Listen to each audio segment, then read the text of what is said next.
Everyone and welcome to PW only IAS. दोस्तों, आप सभी लोगों के लिए एक बहुत ही शानदार इंफॉर्मेशन है जिसके साथ मैं आपके लिए इस वीडियो में आया हूं। और यहां पर हम बात करने वाले हैं एक नए स्कॉलरशिप टेस्ट की। ऐसे एस्पिरेंट्स जो कि इस साल अपनी प्रिपरेशन की तैयारी के लिए कोई बढ़िया सपोर्ट सिस्टम खोज रहे हैं, या फिर अभी वो बड़े ही असमंजस में हैं कि भाई कहां पर हम क्या ज्वाइन कर सकते हैं। और हो सकता है यार, बहुत सारे ऐसे बच्चे भी होते हैं ना जिनको कुछ फाइनेंशियल इश्यूज भी आते हैं। तो उन सभी लोगों को ध्यान में रखते हुए हम लोगों ने एक स्कॉलरशिप टेस्ट कंडक्ट करने का प्लान किया है। और ये स्कॉलरशिप टेस्ट में क्या, कैसे, कब, कहां पर हो रहा होगा, इस वीडियो में मुझे आपको ये ही सारी इंफॉर्मेशन देनी थी। सबसे पहले जहां से आप लोग बात कर रहे हो, यहां पर देख सकते हो, ये जो स्कॉलरशिप एग्जाम है ये आपके नेशनल लेवल का स्कॉलरशिप एग्जाम है। तो इसीलिए इसमें बहुत सारे लोग पार्टिसिपेट करेंगे। इवन इस स्कॉलरशिप एग्जाम को आप ऐसे भी दे सकते हो कि आपको अपनी रैंक पता करनी है, कि आपको अपना तैयारी का लेवल पता करना है कि यार अभी किस पोजीशन पर मैं स्टैंड करता हूं उन सब सिचुएशंस में भी। और आपको बता देता हूं मैं, ये कंपटीशन बहुत ही टफ होने जा रहा है, बहुत ही चैलेंजिंग होने जा रहा है। तो ऐसे एस्पिरेंट्स के लिए है, आप सब लोग समझ सकते हो कि जो आपका स्टार्ट डेट है ना, वो आपका 7 मई से स्टार्ट डेट है। ठीक, इसी के बेसिस पर आप ये भी समझो कि स्टार्टिंग डेट जब ऑलरेडी चल रही है अपने लिए, अब इसके लिए आप ये भी समझो कि भाई रजिस्ट्रेशन का एंड डेट जो है वो जल्द ही आने वाला है 19 में। और इसको आप लोग आराम से फिल कर सकते हो इस डेट तक। इसका जो लिंक है ना वो नीचे दिया हुआ है। वैसे तो देखो, जो एनसेट का एग्जाम डेट है वो आपके 19 मई को है। ठीक है, और इसीलिए आखिरी दिन हम लोगों ने 19 मई को रखा है। कोशिश करो कि 19 मई को सुबह 9 बजे से पहले तो एटलीस्ट जरूर से रजिस्टर कर लेना, क्योंकि 19 तारीख को ना बहुत सारे रश में लोग आते हैं और फिर रजिस्ट्रेशन ही नहीं हो पाता है, टेस्ट ही नहीं दे पाते हैं। और जो आपका रिजल्ट है वो इसके 2 दिन बाद 21 मई को मिल जाएगा। और आपके पास इस स्कॉलरशिप को अवेल करने के लिए प्रॉपर वैलिडिटी दी जाएगी 25 मई तक। आपके ऊपर है कि आप इसको यूटिलाइज कर सकते हो। अब इसमें आपको क्या क्या चीजें मिल रही होंगी। देखो, एलिजिबल पार्टिसिपेंट्स कौन कौन से हैं। ऐसे कोई भी एस्पिरेंट हो जो कि 2025, 26, 27 इन सब के लिए अपना पहला अटेम्प्ट प्लान कर रहे हैं और कोशिश कर रहे हैं कि भाई इन सभी ईयर्स में वो यूपीएससी को क्लियर कर सके। या फिर ऐसे भी लोग हैं जिन्होंने अपना प्रीवियस अटेम्प्ट दिया तो है, लेकिन वो अब ये समझ चुके हैं कि भाई अभी इतनी पढ़ाई का लेवल नहीं आ पाया है, मैंने अपना पूरा 100% देने की कोशिश की है, बट अब मुझे एक सपोर्ट सिस्टम की भी जरूरत है। एट द सेम टाइम, अगर ये आपका ड्रीम तो होगा ही होगा, है ना, यूपीएससी प्रिपरेशन में अगर आप एक ऐसे असमंजस में फंसे हुए हैं जहां पर आपको कॉन्सेप्ट क्लैरिटी या फिर बहुत सारे सब्जेक्ट्स नहीं समझ में आते, आपको लगता है कि नहीं कोई तो हो जो पढ़ा दे मुझे, कोई तो हो जो इस सब्जेक्ट का डोमेन बता दे, लिमिटेशन बता दे, इसके बाहर पढ़ना ही नहीं है, ये सारी चीजें जो भी बताने के लिए आप अगर कुछ भी सपोर्ट सिस्टम चाह रहे हो, तो वो सब के सब लोग इस एग्जाम के लिए एलिजिबल हैं, इस एनसैट के लिए एलिजिबल हैं। अब यहां पर आपको क्या क्या मिल रहा होगा। देखो, एक तो जो भी ऐसे चुनिंदा लोग होंगे उनको मिलेगा प्रॉपर 100% तक का स्कॉलरशिप। तो अपनी किस्मत आजमानी है, और किस्मत से ज्यादा अपनी मेहनत आजमानी है कि आज तक आप लोग कितने हद तक प्रिपेयर कर चुके हो। और बिलीव करो कि इसके जो एग्जाम पैटर्न्स हैं वो अच्छे खासे कॉम्पिटेटिव लेवल के हैं, लेकिन क्वेश्चंस इजी हैं। मतलब यहां पर आपको हम इस तरीके से प्रेशर सिचुएशन में डालने की कोशिश कर रहे हैं कि आप लिमिटेड टाइम में कितना ज्यादा से ज्यादा क्वेश्चन अटेंड कर सकते हो।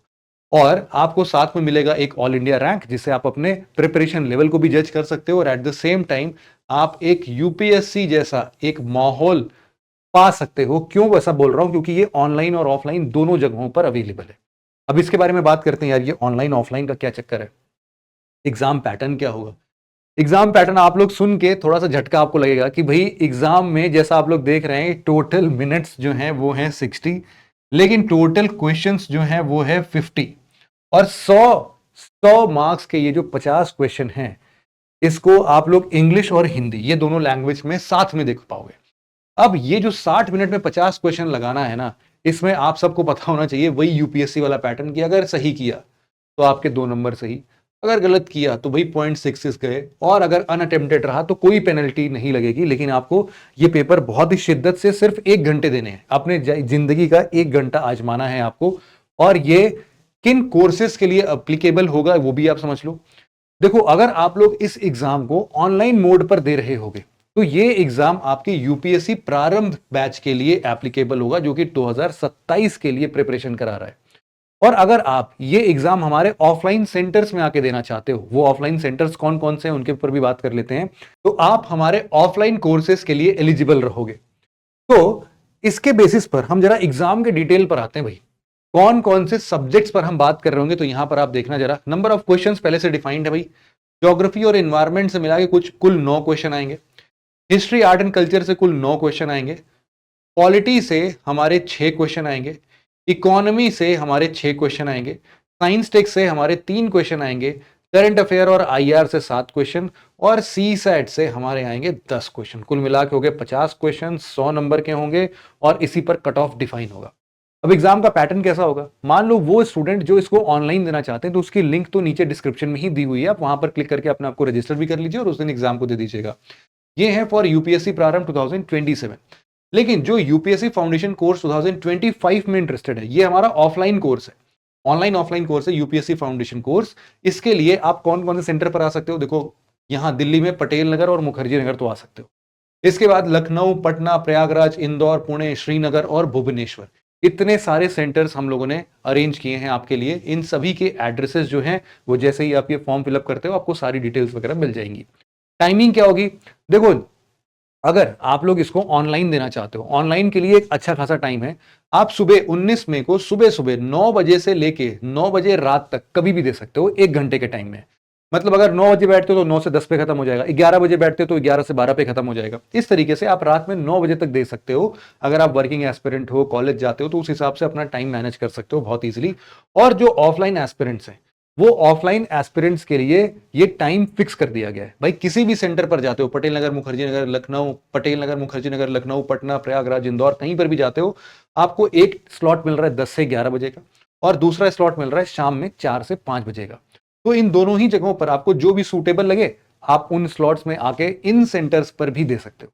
ठीक है, तो ये सारी इंफॉर्मेशन आपके लिए थी, जिसमें कि अगर आप में सिंपली, अगर आपके पास कोई भी मोबाइल फोन है, कोई भी लैपटॉप है, आप आराम से ऑनलाइन बैठ के देख सकते हो, इस एग्जाम को दे सकते हो, कोई टेंशन की बात नहीं है। और अगले 2 दिन में आपको रिजल्ट मिल जाएगा। तो सबसे इंपॉर्टेंट क्या है, 19 मई, ये पता करना बहुत ही जरूरी है। मतलब ये आपको हमेशा याद रहे कि बस 19 मई को ये पेपर होने वाला है, सुबह 9 बजे से स्टार्ट हो जाएगा। तो अपने आप को बिना देरी किए हुए रजिस्टर करना मत भूलो। यही इंफॉर्मेशन आपको देनी थी। Thank you so much for listening it very patiently friends. Have a nice day.